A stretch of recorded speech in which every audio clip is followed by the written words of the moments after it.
IPS रेखा सिंह अपने भाई की बुलेट बाइक पर बैठकर अपनी दोस्त की शादी में जा रही थी। ना कोई सरकारी गाड़ी, ना कोई सिक्योरिटी गार्ड, बिल्कुल आम इंसान की तरह। उम्र लगभग 30 साल, चेहरा शांत लेकिन आत्मविश्वास से भरा हुआ। देखने वालों को लग रहा था जैसे कोई आम लड़की हो। जैसे ही आईपीएस रेखा सिंह हाईवे पर पहुंची, आगे पुलिस की बैरिकेडिंग लगी दिखाई दी। कुछ पुलिसकर्मी सड़क पर खड़े होकर वाहनों की जांच कर रहे थे। सबसे आगे इंस्पेक्टर अशोक राणा खड़ा था, वर्दी में और पूरी अकड़ के साथ। इंस्पेक्टर अशोक राणा का ट्रैक रिकॉर्ड बेहद खराब था। उसके खिलाफ कई बार रिश्वत लेने और फर्जी चालान काटने की शिकायतें दर्ज हो चुकी थीं, लेकिन उसके ससुर एक बड़े जज थे। इसी वजह से उस पर कभी कोई कार्रवाई नहीं हो पाई। अब वह जिस महिला को रोकने जा रहा था, उसे अंदाजा भी नहीं था कि यह महिला उसकी पूरी जिंदगी तहस नहस कर सकती है। आईपीएस रेखा को करीब आता देख इंस्पेक्टर अशोक राणा ने हाथ उठाकर इशारे से रुकने को कहा। उसकी आवाज में रोब था, अरे ओ लड़की, बाइक साइड में लगा। रेखा ने बिना किसी झिझक के बाइक साइड में खड़ी कर दी। इंस्पेक्टर ने सख्त लहजे में पूछा, कहां जा रही हो? रेखा ने शांत स्वर में जवाब दिया, आज मेरी एक दोस्त की शादी है, वहीं जा रही हूं। अशोक राणा ने उसे सिर से पांव तक घूरा और फिर बोला, अच्छा, तो मोहतरमा दावत खाने जा रही है, मगर हेलमेट कहां है? हेलमेट क्या तेरे पिताजी पहनाएंगे? और बाइक भी बड़ी तेज चला रही थी। तेरी खूबसूरती देख, मेरा चालान काटने का मन तो नहीं कर रहा, लेकिन क्या करें, ड्यूटी तो ड्यूटी है, मजबूरी है, चालान करना ही पड़ेगा। यह कहते हुए उसने चालान बुक निकाल ली। रेखा समझ गई कि चालान तो बस बहाना है, उसकी नीयत खराब है, मामला कुछ और है। उसने शांति से कहा, सर, मैंने कोई नियम नहीं तोड़ा है। यह सुनकर इंस्पेक्टर सख्त लहजे में बोला, ओ मैडम, हमें कानून मत सिखाओ, पुलिस हम हैं, तुम नहीं। कायदे कानून हमें अच्छी तरह पता है। रेखा बस चुपचाप उसे देखती रही।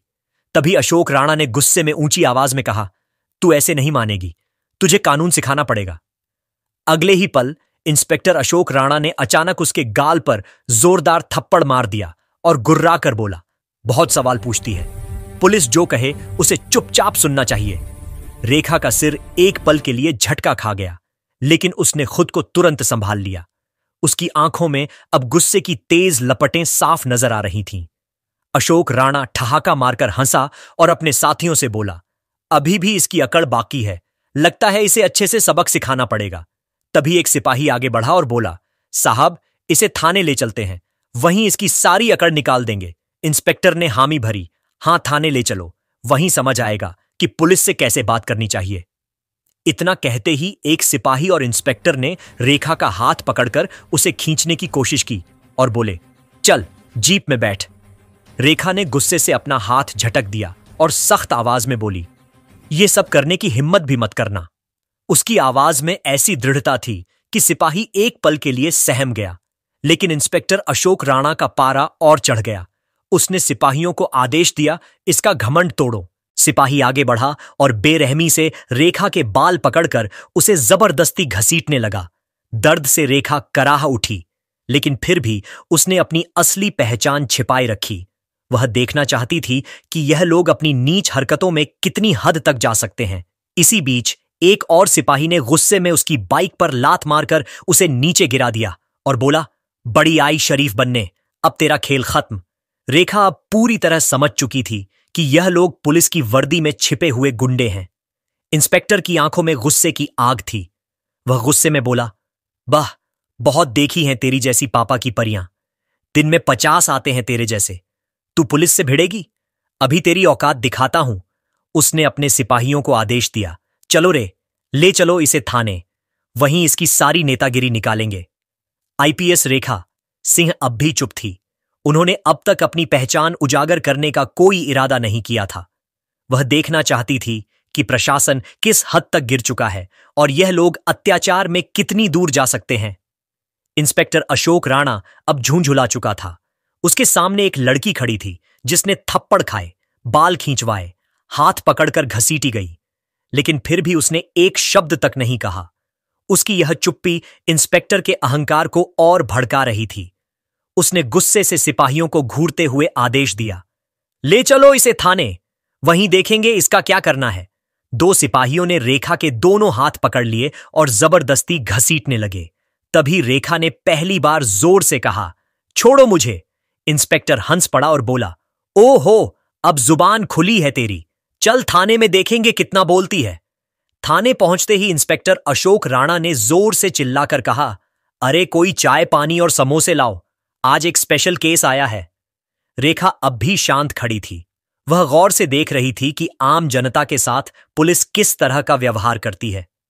कुछ देर बाद इंस्पेक्टर ने अपने जूनियर को पास बुलाया और धीरे से कहा, सुन, किसी तरह इस पर कोई फर्जी केस बनाकर डाल दे।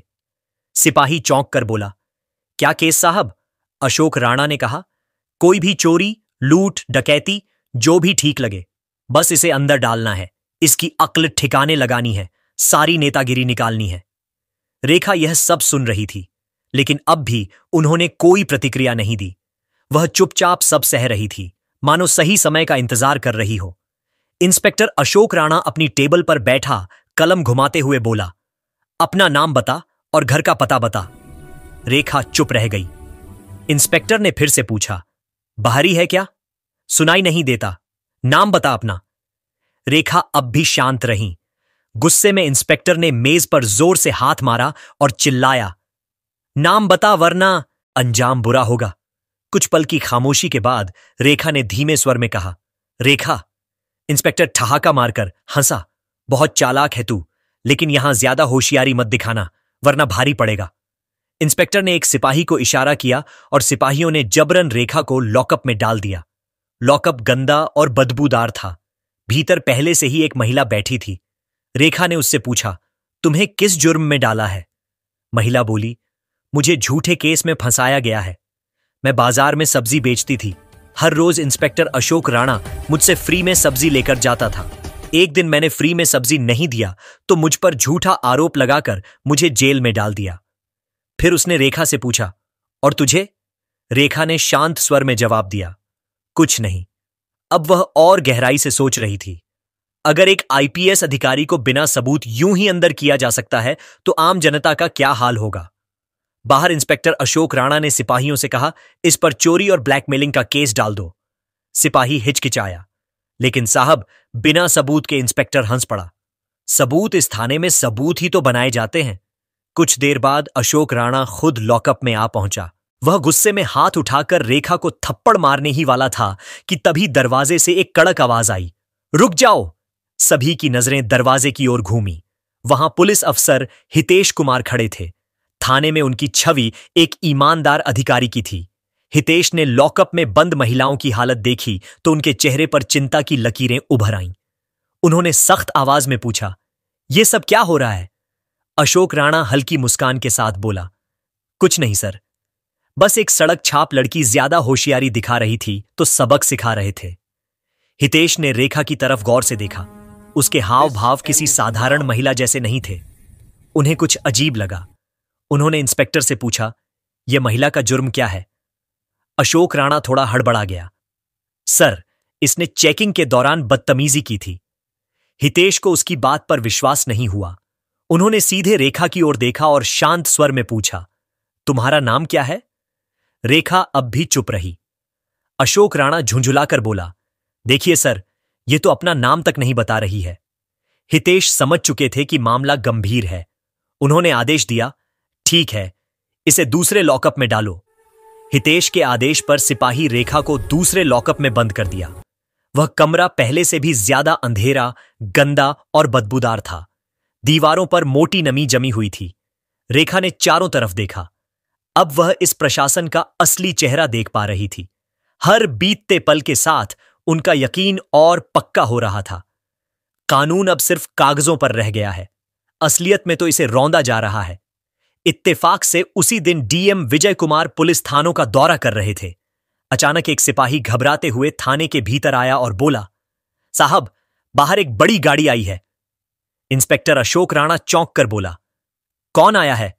सिपाही ने कहा, सर, गाड़ी सरकारी है। इतना सुनते ही पूरे थाने का माहौल बदल गया। तभी डीएम विजय कुमार ने थाने में कदम रखा। उनकी आंखों में गुस्से की चमक थी।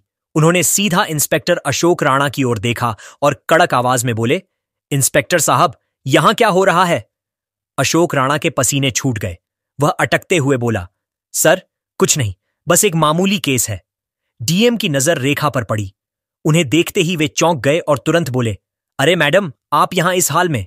डीएम विजय कुमार ने टेबल पर पड़ी रेखा की फाइल उठाई और ध्यान से पढ़ी। फाइल में लिखा था धारा 420 और ठगी का केस। डीएम की गूंजती आवाज थाने की दीवारों से टकराई। इस महिला पर 420 और ठगी का केस। सबूत क्या है तुम्हारे पास? अशोक राणा पूरी तरह हड़बड़ा गया। उसके पास कोई जवाब नहीं था।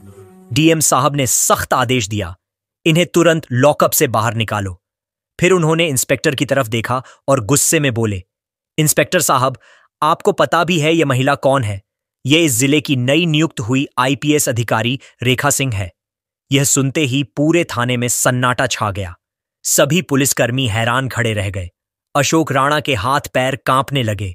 उसकी आंखों के सामने जैसे अंधेरा छा गया, जिसे वह फर्जी केस में फंसा रहा था। वहीं इस जिले की आईपीएस निकली। रेखा ने डीएम से कहा, इस इंस्पेक्टर ने मेरे ऊपर हाथ उठाया, मेरे साथ बदतमीजी की और मुझ पर फर्जी केस डालने की कोशिश की। लॉकअप के अंदर जो महिला बंद थी, वे भी बता रही थीं कि उन पर झूठे केस डाले गए हैं। डीएम विजय कुमार की आंखें गुस्से से लाल हो गईं। उन्होंने कड़े स्वर में कहा, क्यों इंस्पेक्टर अशोक राणा, तुम्हारी हिम्मत कैसे हुई आईपीएस मैडम पर हाथ उठाने की और झूठा केस डालने की, और एक निर्दोष महिला पर भी? अशोक कुछ बोलने ही वाला था कि तभी पुलिस अफसर हितेश तेज आवाज में बोले, सर, मुझे पहले से ही शक था कि यहां कुछ गड़बड़ है। अब अशोक राणा पूरी तरह अकेला पड़ चुका था। रेखा ने अब अपना असली रूप दिखाया। उनकी आवाज अब भी शांत थी, लेकिन लहजा इतना सख्त कि पूरे थाने में खामोशी छा गई। इंस्पेक्टर अशोक राणा, तुम्हें इसी वक्त सस्पेंड किया जाता है। तुम्हारे खिलाफ विभागीय जांच बैठेगी और तुम पर आपराधिक मुकदमा दर्ज होगा। अशोक के होश उड़ गए। उसके चेहरे पर हवाइयां उड़ रही थीं। आईपीएस रेखा सिंह ने आगे कहा, अब तुम्हारी असली जगह तुम्हारी अपनी जेल में होगी। गिरफ्तार करो इसे। डीएम विजय कुमार ने भी कड़क आदेश दिया, इंस्पेक्टर अशोक राणा को तुरंत हिरासत में लो। पूरा थाना सख्त में आ गया। जो सिपाही अभी तक अशोक के इशारे पर चलते थे, वही अब उससे दूरी बनाने लगे। पुलिस अफसर हितेश मीणा ने आवाज लगाई, हवलदार इंस्पेक्टर अशोक राणा को हिरासत में लो। सिपाही आगे बढ़े और अशोक राणा को पकड़ लिया। उसके चेहरे का रंग उड़ चुका था। उसे पहली बार एहसास हुआ कि उसका खेल अब खत्म हो गया है। लेकिन तभी उसने आखिरी दांव खेला। हंसते हुए बोला, रुकिए मैडम, क्या आपको लगता है कि इस थाने में सिर्फ मैं ही भ्रष्ट हूं? पूरा सिस्टम मेरे साथ है। ये सब पुलिस वाले भी शामिल हैं और कड़ियां ऊपर तक जुड़ी हैं। ये सुनते ही कई पुलिसकर्मी घबरा गए। उनके चेहरों पर डर साफ झलक रहा था। कुछ ने निगाहें झुका ली तो कुछ के पैर कांपने लगे। रेखा ने डीएम की ओर देखा और गंभीर आवाज में बोली, सर, यह सिर्फ एक अफसर का मामला नहीं है। इस पूरे थाने की गहन जांच जरूरी है। यहां कोई भी दूध का धुला नहीं है। डीएम विजय कुमार ने तुरंत आदेश दिया, अभी एंटी करप्शन ब्यूरो को बुलाओ। पूरे थाने की जांच होगी। डीएम के आदेश के साथ ही थाने में अफरा तफरी मच गई। कुछ पुलिसकर्मी बुरी तरह सहम गए। जैसे ही एसीबी की टीम पहुंची और पूछताछ शुरू हुई, कई के चेहरों का रंग उड़ गया। कुछ के हाथ कांप रहे थे तो कुछ की टांगे। माहौल पूरी तरह बदल चुका था। तभी एक हवलदार कांपते हुए आगे बढ़ा और हाथ जोड़कर बोला, मैडम, मुझे माफ कर दीजिए, मैं तो सिर्फ आदेशों का पालन कर रहा था। रेखा ने सख्त नजरों से उसकी ओर देखा, लेकिन कुछ नहीं कहा। इसी बीच एक और सिपाही डरते डरते एक फाइल लेकर आगे बढ़ा और बोला, मैडम साहिबा, हमारे बड़े साहब भी इसमें शामिल हैं। रेखा चौंक कर बोली, कौन बड़े साहब? सिपाही ने घबराते हुए धीरे से कहा, एसएसपी साहब। थाने में एक बार फिर सन्नाटा छा गया। अब मामला सिर्फ अशोक राणा तक सीमित नहीं था। भ्रष्टाचार की जड़ें और भी गहरी थीं।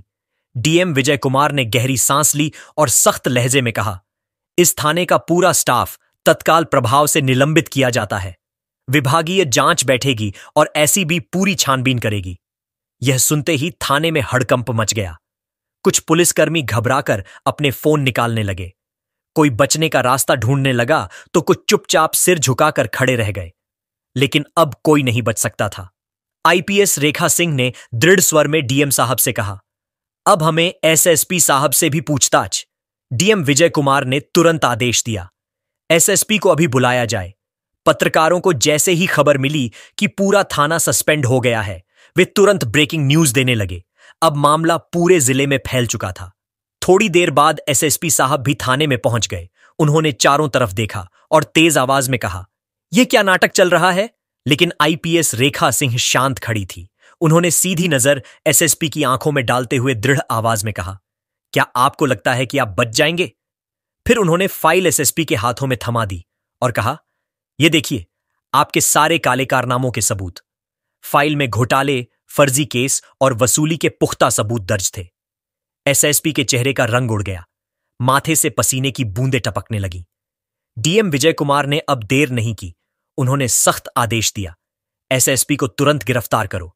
उनके खिलाफ विभागीय जांच के साथ साथ आपराधिक मुकदमा दर्ज होगा। इतने बड़े अधिकारी की गिरफ्तारी का आदेश सुनकर पूरा पुलिस महकमा हिल गया। यह पहली बार था जब किसी ने इतनी ऊंची कुर्सी पर बैठे अधिकारी को खुलेआम बेनकाब किया था। जैसे ही एसएसपी की गिरफ्तारी हुई, मामला राज्य स्तर तक पहुंच गया। सीएम ने तत्काल आदेश दिया, जिले के सभी भ्रष्ट अधिकारियों की सूची बनाई जाए और उन्हें गिरफ्तार किया जाए। इस आदेश के बाद 40 से ज्यादा पुलिस अधिकारी, 20 दरोगा और कई बड़े राजनेता गिरफ्तार कर लिए गए। आईपीएस रेखा सिंह की ईमानदारी और साहस ने पूरे सिस्टम को हिला दिया। अब जिले में एक नई प्रशासनिक टीम नियुक्त हुई और भ्रष्टाचार पर सख्ती से निगरानी रखी जाने लगी। रेखा सिंह ने अपना कर्तव्य पूरा किया। उन्होंने साबित कर दिया कि अगर इरादे मजबूत हों तो ईमानदारी से पूरा सिस्टम बदला जा सकता है।